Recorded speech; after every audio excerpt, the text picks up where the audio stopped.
Ano-ano ang mga kasinungalingan ni Yusop na nagkatotoo na? Ang isa nga sa pinakasikat na traits ni Yusop ay yung pagiging sinungaling niya. Nagbibigay nga siya ng mga statements na alam naman nating lahat na hindi totoo. Pero itong pagsisinungaling nga niya na to later on nagkakatotoo. At ito nga yung pag-uusapan natin sa video na to. Aalamin nga natin itong mga lies ni Yusop na later on nagkatotoo na. Pati na rin yung mga kasinungalingan niya na posibleng magkatotoo sa hinaharap. At para umpisahan nga itong topic natin, unahin na nating ipaliwanag yung origin kung kailan nga ba exactly umusbong itong topic na nagiging tama itong mga kasinungalingan ni Yusop. Bali simula Syrup Village arc pa nga lang may idea na ang mga fans patungkol dito. Since nagbigay nga ng hint itong si Yusop, gaya ng pagbo-broadcast niya araw-araw na may pirata daw na parating sa village nila. Where in fact wala naman talaga. Ito nga yung unang beses nating nakita itong lies ni Yusop. At nung time nga na merong totoong pirata na dumating sa kanila, hindi na naniwala pa sa kanya itong mga tao sa Syrup Village. So ito naman ang unang pagkakataon na nagkatotoo itong pagsisinungaling ni Yusop. Anyway, mas naging maingay nga itong topic na to nung time na ma-release yung chapter 796. Dahil sa cover page nga ng chapter na to makikita natin si Yusop kung saan yung suot-suot nga niyang shorts may nakalagay na lies turns into reality. At simula nga dito marami ng fans ang kinokolekta itong mga lies ni Yusop na nagkakatotoo. At ang unang example na nga dito itong pagkikwento niya kay Kaya patungkol sa giant goldfish na yung tai daw neto kasing laki ng isang isla. Kung pakikinggan nga natin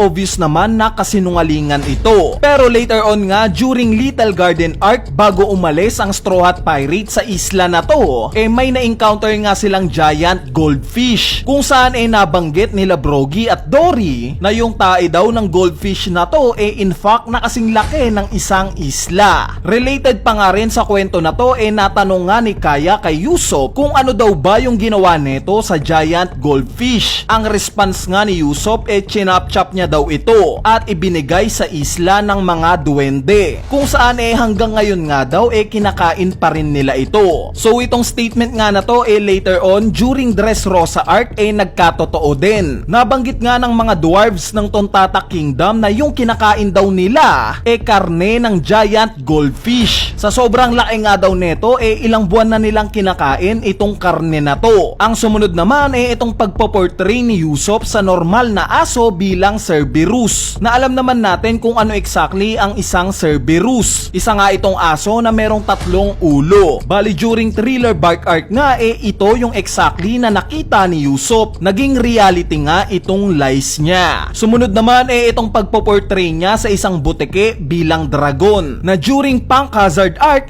dito naman nakita ni Yusop. Ang next itong pagbabanggit niya na yung bounty daw niya 30 million belly similar kay Luffy, which is alam naman nating hindi totoo since specifically ngang sinabi na kay Luffy itong bounty na to. Ang explanation nga ni Yusop dahil sa nandito daw siya sa wanted poster ni Luffy. Siya daw itong taong nakatalikod. Later on nga during Enies Lobby arc nagkatotoo itong kasinungalingan ni Yusop. Ang unang bounty nga na nakuha niya similar kay Luffy, 30 million belly rin. Sumunod itong statement niya during Drum Island arc na meron daw snow monster sa lugar na to, similar sa lurking yetis. At several arcs nga pagtapos neto, specifically sa Punk Hazard arc nakakita nga tayo ng mga snow monsters. At ang pangalan nga neto Yeti Cool Brothers. Sumunod itong pagsisinungaling ni Yusop na kaya daw humiwa ng apoy ni Zoro. Nangyari nga ito during Zoo Island arc. At 2 arcs nga lang ang nakakalipas during Wano arc nagkatotoo nga itong sinabi ni Yusop. Nakakahiwa nga si Zoro ng apoy. At lastly itong pagkiklaim niya sa mga dwarves ng Tontata Kingdom na ililigtas daw niya ang mga ito mula kay Doflamingo. Alam naman natin na kasinungalingan ito, pero later on nga nagkatotoo ito at hinirang si Yusop bilang God Usopp. Anyway, ayan na nga yung lies ni Yusop na nagkatotoo na. Ngayon mapunta naman tayo sa mga statement ni Yusop na possibly magkakatotoo in the future, o itong mga sinabi niya na bulaan na maaaring magkatotoo sa hinaharap. Ang una na nga dito syempre itong pagbabanggit niya sa Wano Arc na siya daw ang may kagagawa ng Conqueror Saki na nagpatumba sa ilang gifters. Alam naman natin na hindi ito totoo since itong King Saki nga na to nagmula mismo kay Big Mom. So masasabi ko nga posible na magkatotoo sa future itong pagsisinungaling na to ni Usopp na meron siyang Conqueror Saki dahil somewhat related nga ito sa pangarap niya, ang maging brave warrior of the sea. Since synonym nga yung pagiging brave sa pagkakaroon ng strong will para magkaroon ka ng Conqueror Saki. At sa tingin ko nga na hindi talaga malabong mangyari ito. Kumbaga kapag nakamit na ni Usopp yung pangarap niyang maging matapang o makonquer niya na yung pagiging matatakutin niya, dito na posibleng lumabas yung pagkakaroon niya ng Conqueror Saki. At it makes sense nga na magkaroon siya neto dahil yung tema nga ng Straw Hat Pirates sa Red Hair Pirates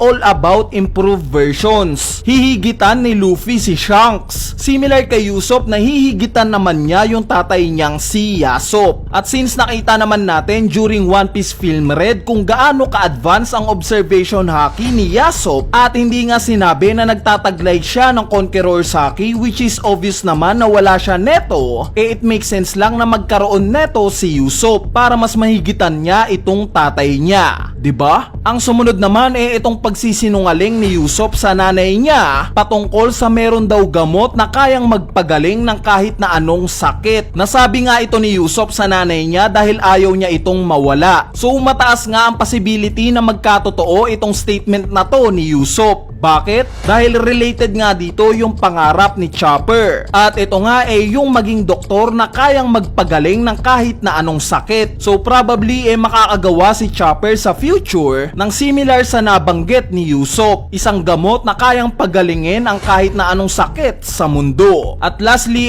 itong pagbabanggit niya na meron daw siyang 8,000 followers na pwede daw niyang i-command anytime. Bali possible nga na nangyari na to. Since during Dressrosa arc nga nakita naman natin kung gaano siya nire-respeto ng Grand Fleet ni Luffy. Pero sa tingin ko nga mangyayari pa lang ito. At exactly 8,000 followers talaga yung makocommand netong si Usopp. Sa tingin ko nga posibleng ngayong Elbaf arc mangyayari ito. Dahil as we all know itong Elbaf arc ang matagal nang hinihintay ni Usopp. At ang ironic lang kung sakali na yung isang matatakotin katulad ni Usopp makakapag-command ng 8,000 na mga naglalakihang giants ng Elbaf. Kung iisipin nyo sobrang solid nga neto kung magkataon. Panigurado hindi na God Usopp ang ipapangalan sa kanya. May magiging mas malala pang itatawag sa kanya. Gaya ng Sun God Usopp? De joke lang. Anyway, ayan na nga yung topic natin patungkol sa mga pagsisinungaling ni Usopp na nagkatotoo at magkakatotoo pa lang. May nakalimutan pa ba ako sa listahan natin na to? Kung meron i-comment nyo na nga lang yan sa ating comment section sa ibaba para mapag-usapan natin yan. Kung sakali namang natripan nyo itong topic natin ngayong araw na to, huwag ka nang mahiyang pindutin niyang like button dahil napakalaking tulong na nga niyang like nyo para sa ating channel. So yun lang.